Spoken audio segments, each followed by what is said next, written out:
বক্তব্যে সারা দেশ তোলপাড় হয়ে গেছে। বিস্তারিত দেখতে থাকুন এবং সর্বোচ্চ শেয়ার করুন। আমাদের আরো কিছু আকুতোবায় সৈনিক আছে, হাসনাত আছে, সার্জিস আছে, আসিফ আছে, ব্যারিস্টার আরমান আছে, ব্যারিস্টার ফুয়াদ আছে, ব্যারিস্টার শাহরিয়ার আছে।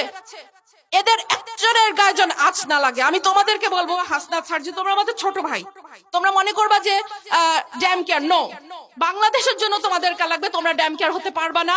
তোমরা নিজেদের সেফটির ব্যাপারটা চিন্তা করবা, কারণ বাংলাদেশকে তোমাদেরকে লাগবে। তোরা কি ভেবেছিস হাদি শেষ? নো, একটা হাদিকে গুলি করছস, 1,00,000 কোটি হাদি তৈরি হয়েছে।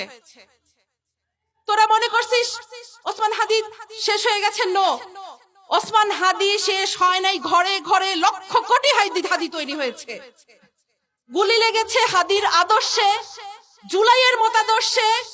জুলাই শেষ হয় নাই। জুলাই সেদিন শেষ হবে যেদিন ভারতের আধিপত্যবাদ শেষ হবে আমাদের দেশের উপর থেকে, সেদিন জুলাই শেষ হবে।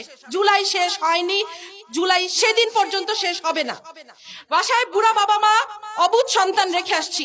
হাদি শিখিয়ে দিয়ে গেছে, হাদি শিখিয়ে দিয়ে গেছে যে আল্লাহর জিম্মায় সংসার, বাচ্চা কাচ্চা ফেলে রেখে এসে রাজপথে কিভাবে বসে থাকতে হয়, রাজপথে কিভাবে ল্যাটকা মেরে বসে থাকতে হয়, হাদি শিখিয়ে দিয়ে গেছে। হাদি আমাদেরকে স্ট্র্যাটেজি শিখিয়ে দিয়ে গেছে যে তোমরা কিভাবে রাজপথ দখল করবা, কিভাবে রাজপথ না ছাড়তে হয়, হাদি আমাদেরকে শিখিয়ে দিয়ে গেছে। ৭১-এর ১৬ই ডিসেম্বর আমরা বিজয় দিবস পালন করি। আজকে মনে হচ্ছে আমাদের বিজয় আসে নাই। আমাদের বিজয় সেই দিন আসবে যেই দিন আরোরা আমাদের কাছে আত্মসমর্পণ করবে, যেদিন ইন্ডিয়া আত্মসমর্পণ করবে, সেদিন আমাদের বিজয় আসবে।